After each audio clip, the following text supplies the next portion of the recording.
Chancellor Folt, Vice Chancellor Clayton Summers, Vice Chancellor Brad Ives, I'm about to introduce a true statesman, a true North Carolina statesman.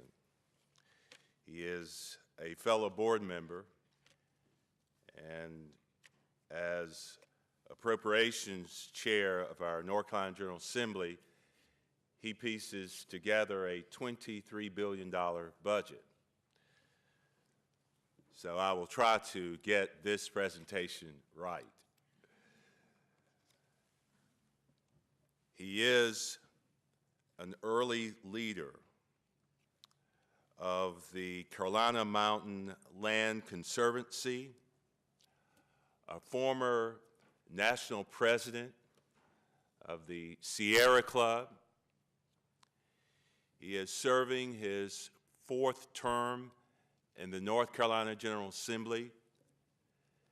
His colleagues, either on the Republican side of the aisle or on the Democratic side of the aisle, say of him that he is truly one of the most respected members of our North Carolina General Assembly. If there is one who can bring men and women of different thought and political ideas together to make results that benefit the good citizens of our state, it is Chuck McGrady.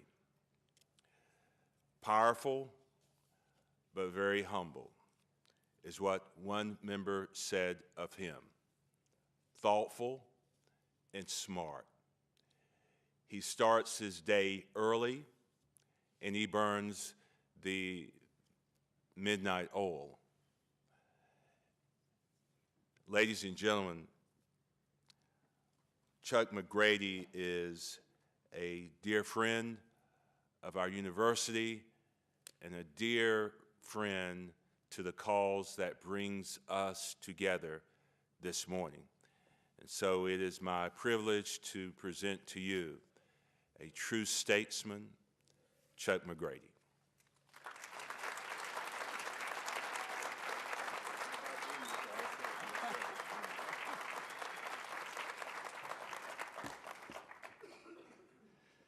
Thank you, Reggie. You've outdone yourself with that introduction.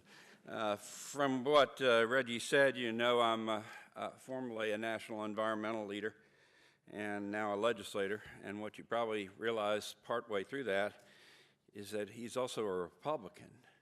Now that's got to be confusing.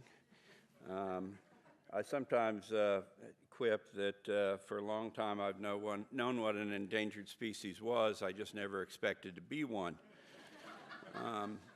I would describe myself as a legislator who is fiscally conservative with a business-friendly perspective, but doesn't view that in any way as conflicting with my strong environmental values. Governor Cooper was your opening speaker yesterday, and his office sent me his remarks, and despite being a Republican, I don't disagree with most of what he said in terms of budget priorities and spending on education, with one exception. And I may mention that towards the end. The speaker at dinner last night did a great job of outlining the clean tech sector, and I'm going to simply address one portion of that sector, energy. The reason for that is that the energy sector is probably where public policy is being debated most vigorously in the North Carolina General Assembly. Energy policy divides Democrats and Republicans, but is also highly divisive within the majority party in the legislature. What I want to do today is give you an overview of what to expect over the next few months in terms of energy legislation. Now, how is energy policy divisive? Well, between Democrats and Republicans over energy exploration, particularly fracking and offshore drilling, between Democrats and Republicans over the renewable energy portfolio standards, or REPS, which mandates certain percentages of energy must come from various renewables, solar, wind, and other things. But reps are also dividing Republicans. Republicans are also divided among ourselves over whether the state should continue tax credits for renewable energy.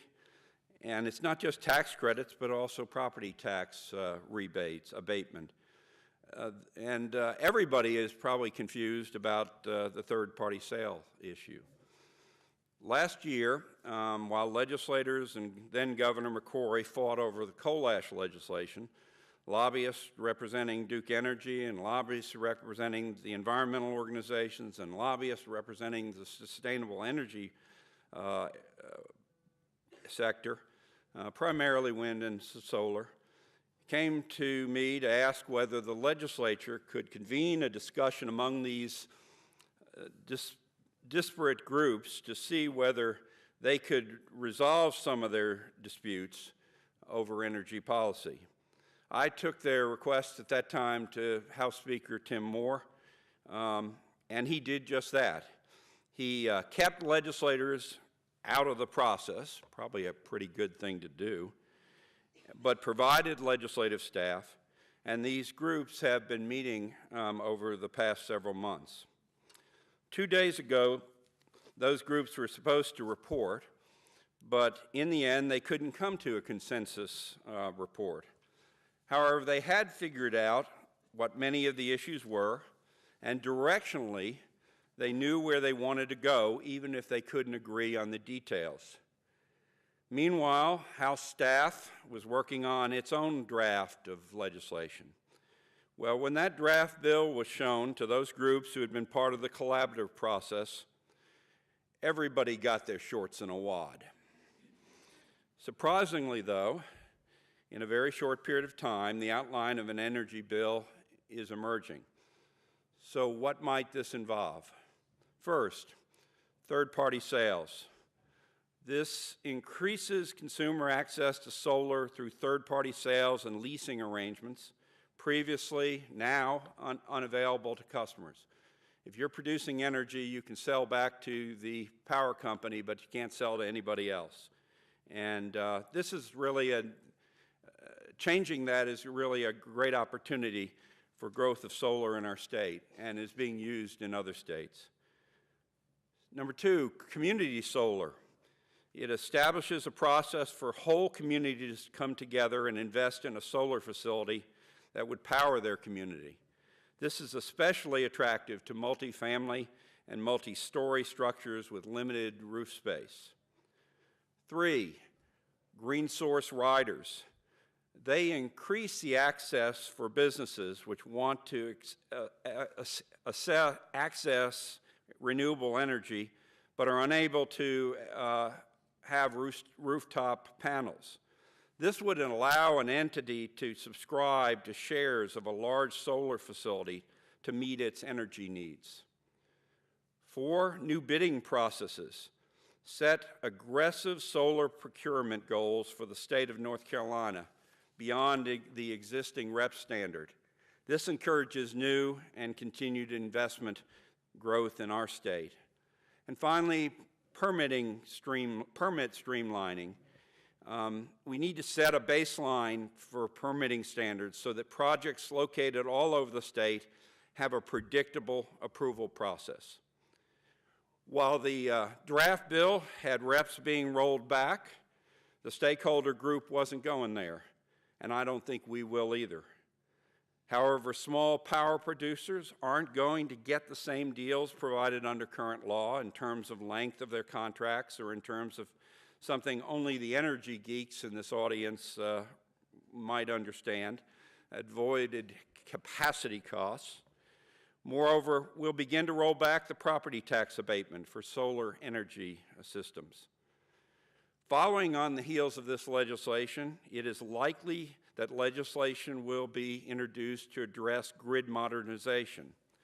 When we turn on the lights, we often take for granted the grid infrastructure that makes these conveniences available.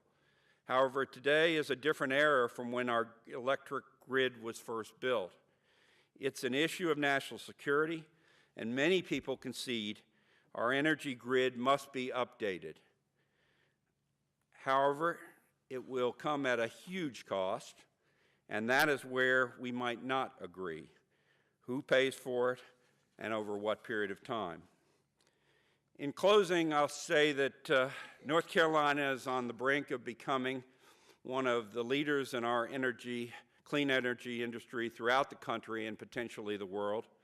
Clean energy technology has had and will continue to have tremendous success in this state.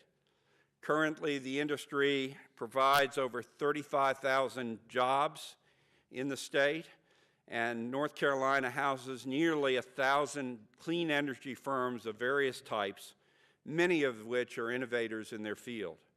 I've been told that the industry brings in about $6.4 billion in revenue to our state's economy, and the industry is expecting exponential growth. Now is not the time to cut back all the incentives from this emerging and growing industry. Rather, in my opinion, it is time to continue to build upon the success we've enjoyed. I guess I'll end there, and I'll add my quibble with the governor. I generally agree with him on its budget priorities, particularly in the need to increase spending on education and on the need to repeal House Bill 2. But I totally disagree with his decision to trash bipartisan legislation to repeal House Bill 2, reflected in a bill that I introduced, House Bill 186. He noted that he only needed 18 Republicans to repeal House Bill 2. Well, he knows I've got 30 Republicans prepared to do just that.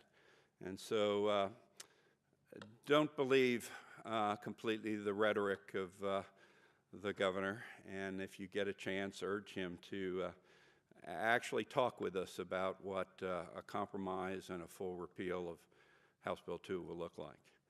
So off topic there. If I've got any time, Reggie, let's see what I got. Got about 5 minutes. I'll take any questions you might have.